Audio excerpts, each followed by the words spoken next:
X D G F آئی اے بشیر میمن کے حیرت انگیز اور خوفناک انکشافات، چند ایک نکات جو ہیں اہم ترین ہم آپ کے سامنے رکھ دیتے ہیں تاکہ یاد دہانی رہے، پھر اس کا تجزیہ کرتے ہیں کہ اس سے مراد کیا ہے، کچھ آپ سے خبریں بھی شیئر کریں گے۔ ایک تو بشیر میمن نے بتایا کہ ان کو اپوزیشن کو تن کے رکھنے اور مقدمات بنانے کا کہا گیا تھا۔ انہوں نے یہ بھی بتایا کہ اعلیٰ سطحی میٹنگ میں حمزہ شہباز، سلمان شہباز، شہباز شریف کے خلاف مقدمہ بنانے کا کہا گیا۔ یہ بھی کہا گیا کہ خواجہ آصف کے خلاف مقدمہ بنایا جائے۔ کیپٹن صفدر کے خلاف ان کے بیان کے مطابق آج جو کچھ ہو رہا ہے اس وقت ان کو کرنے کا کہا گیا تھا۔ یہ بھی کہا گیا کہ مریم نواز اور سوشل میڈیا ٹیم کے خلاف بشرا کی تصاویر کے معاملے پر دہشت گردی کا مقدمہ بنانا چاہیے۔ وزیر داخلہ بریگیڈیئر اعجاز شاہ نے ان کے اپنے بیان کے مطابق ان کو پنجابی میں صحافی احمد نورانی کی لتاں توڑنے کا کہا کہ اس دیا لتاں توڑ دیو۔ مزید انکشافات میں یہ بتایا کہ نیب چیئرمین کے آنے کے بعد ان پر یعنی بشیر میمن پر مقدمات بنانے کا دباؤ کم ہو گیا تھا۔ انہوں نے یہ بھی کہا کہ نیب کیسز میں منصفین کے کلمات اور ججمنٹس دیکھ کر اور سن کر وہ خدا کا شکر ادا کرتے ہیں کہ خداوند تعالیٰ نے ان کو اس ذلت سے محفوظ رکھا۔ سب سے بڑا انکشاف جو انہوں نے کیا وہ یہ کہ یہ تمام مطالبے کسی وزیر نے، کسی مشیر نے، کسی ایڈوائزر نے، انفارمل ایڈوائزر نے، کسی دوست نے حکومت کے نہیں کیے۔ یہ مطالبے ذاتی میٹنگز میں ان سے وزیر اعظم عمران خان نے خود کیے۔ یاد رہے کہ ان سے ایک اور منسوب بیان جو کچھ عرصہ پہلے آیا، یہ بھی بتا چکے ہیں بشیر میمن صاحب کہ عمران خان صاحب نے بشیر میمن کو مجھ سمیت دوسرے صحافیوں کے خلاف مقدمات بنانے کا بھی کہا تھا۔ جو دوسرا بڑا انکشاف بشیر میمن نے اپنے اس انٹرویو میں کیا وہ یہ کہ الیکٹرک کو چلانے والی ابراج کمپنی نے، جس نے عوام کے 87 بلین روپے یا اس سے کے لگ بھگ رقم دینی ہے، جب انہوں نے اس سے یہ رقم نکلوانے کا بندوبست کیا تو وزیر اعظم عمران خان نے ان کی سرزنش کی اور یہ بتایا بشیر میمن کے بیان کے مطابق کہ بشیر میمن کی پالیسی نے ابراج کو بہت نقصان پہنچایا ہے۔ یاد رہے کہ ابراج کمپنی کا کرتا دھرتا عارف نقوی بین الاقوامی طور پر فائنینشیل فراڈ کے مختلف کیسز بھگت رہا ہے اور خبروں اور چھپے ہوئے مواد کے مطابق عمران خان کا قریبی دوست بھی ہے اور پاکستان تحریک انصاف اور عمران خان کو چندہ دینے والوں میں پیش بھی ہے۔ اب اس انٹرویو کے چند اہم پہلو ہیں جو ہم آپ کے سامنے رکھنا چاہتے ہیں۔ عمومی بحث کے اندر اگر ہم الجھ گئے تو بات لمبی ہو جائے گی، لیکن 3-4 نکات ہیں جو آپ کے ذہن میں ہونے چاہیے۔ ایک تو یہ کہ بشیر میمن صاحب نے یہ انٹرویو سوشل میڈیا کے اوپر دینا مناسب سمجھا، جس سے آپ کو پتہ چلے گا کہ جو مین سٹریم میڈیا ہے، جو سینکڑوں چینلز جن کی ہم بات کرتے ہیں اور کہتے ہیں کہ کتنا پاکستان کے اندر میڈیا آزاد ہے، بشیر میمن کی اپنی اسسمنٹ کے مطابق ایک اتنا بڑا انٹرویو سہارنے کی جسارت نہیں کر سکتا، کیونکہ سب کے ہاتھ بندھے ہوئے ہیں، بعض کے ہاتھ بندھے ہوئے ہیں، بعض کے ہاتھ بھی بندھے ہوئے ہیں اور ٹانگیں بھی بندھی ہوئی ہیں، بعض کے زبانیں بند کر دی گئی ہیں اور بعض کو مکمل طور پر خرید دیا گیا ہے۔ تو سوشل میڈیا کے اوپر انہوں نے اتنا بڑا انٹرویو جو بھرپور ہے خبروں سے وہ دینا زیادہ مناسب سمجھا، جس سے آپ کو state of the main stream media اس کا اندازہ ہوگا کہ وہ کس بری کیفیت کے اندر ہے۔ اس سے آپ کو یہ بھی اندازہ ہوگا کہ بشیر میمن کے کیریئر کے اختتام پر جو ان کے ساتھ کیا گیا اور جن حالات میں انہوں نے استعفیٰ دیا وہ کیا حالات ہوں گے، اور پھر ان کی پینشن کو رکوا کر حکومت نے جو مزید چھوٹے پن کا مظاہرہ کیا اور عدالت سے ان کو ریلیف ملی، اس کا بھی صحیح آپ کو سباق کیا ہے۔ تو اب آپ کو سمجھ آ گئی ہوگی کہ بشیر میمن کے ساتھ اس وجہ سے نہیں ہو رہا تھا کہ وہ اچھے افسر تھے یا برے افسر تھے، وہ ان کی کارکردگی ٹھیک تھی یا نہیں تھی، یا ان کی ٹرانسفر جو ہو رہی تھی، یا ان کے کیریئر کے بالکل آخر میں آ کے ان کے ساتھ جو ہاتھ ہوا اس کا تعلق ان کی ڈپارٹمنٹل پرفارمنس کے ساتھ نہیں تھا، اس کارکردگی سے تھا جس کا تعلق ان کے دائرہ اختیار سے نہیں تھا، لیکن ان کو مجبور کیا جا رہا تھا کہ قانون کو وائلیٹ کیا جائے۔ ایک اور امپلیکیشن جو بڑی واضح آتی ہے وہ یہ کہ اداروں کے سربراہان کو دھمکیاں دے کر من پسند کرنے کا جو کام ہے وہ شدمت سے جاری ہے، اور من پسند کی کارروائیوں کے اندر انتقامی کارروائیاں زیادہ ہیں اور مقدمات بنانے، لوگوں کی ٹانگیں توڑوانے، ان کے اوپر حملے کروانے، عدالتوں کے اندر گھسیٹنے، خاندانوں کی بدنامیاں کروانے، یہ تمام کا تمام جو گورکھ دھندا ہے وہ بڑی تندہی سے جاری ہے۔ اب احتساب کے اس تمام گورکھ دھندے کے اوپر سے بھی بہت مرتبہ جو پردہ ہے اٹھایا جا چکا ہے، عدالتوں کے جج صاحبان نے اتارا ہے، اور عدالتوں کے اندر سے ارشد ملک جیسے جج جو ہیں ان کے اپنے بیانات اور اپنے کاموں کے نتیجے میں جو پردے اٹھتے ہیں وہ اپنی جگہ پر، لیکن اب جن لوگوں کو ملوث کرنے کی کوشش کی جاتی تھی وہ بھی آپ کو بتا رہے ہیں کہ احتساب کا کام کیسے ہوتا ہے۔ بشیر میمن ایف آئی اے کے ڈائریکٹر، گریڈ 22 میں ترقی پا کر مختلف جگہوں پر کام کرنے والے، اور یہ بھی یاد رکھیں کسی کے من پسند یہ نہیں تھے، پیپلز پارٹی کے قریب یہ سمجھے جاتے تھے، پھر پیپلز پارٹی نے ان کے اوپر اعتراض کرنا شروع کر دیا کہ جناب یہ تو ہمارے خلاف کام کر رہے ہیں، اور یہ جو جی ڈی اے کے پلیٹ فارم سے اپنے بھائی کو جتوانا چاہتے ہیں تو ان کا تبادلہ کیا جائے، تو منظور نظر نہیں ہے، اور یہ کوئی پنجابی بھی نہیں ہے جس کے بارے میں کہا جا سکے کہ چونکہ آپ کی اٹھان اور آپ کا سارا کیریئر پنجاب کے اندر بنا تو لہٰذا آپ ہاؤس آف شریف کے نیچے ہیں۔ تو یہ ایک بڑے نیوٹرل قسم کے بیوروکریٹ ہیں۔ اب انہوں نے بولنا شروع کیا ہے اور یہ آپ کو بتا رہے ہیں کہ احتساب کے تمام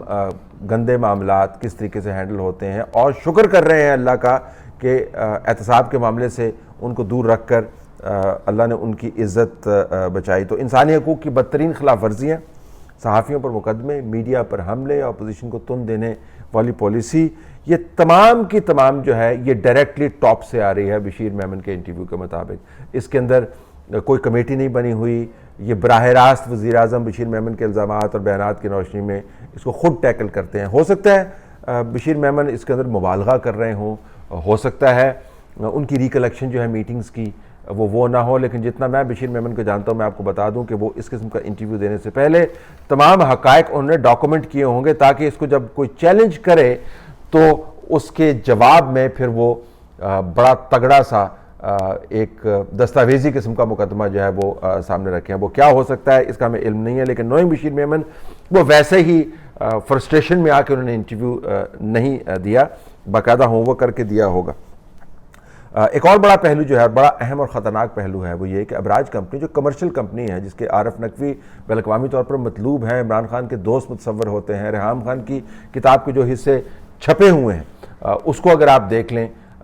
تو اس کے اندر بھی ابراج نقوی کے ساتھ جو معاملات ہیں چندے کے، ڈونیشنز کے، وہ کتنے کھل کے سامنے آتے ہیں۔ اور فورن فنڈنگ کیس جو ہے جو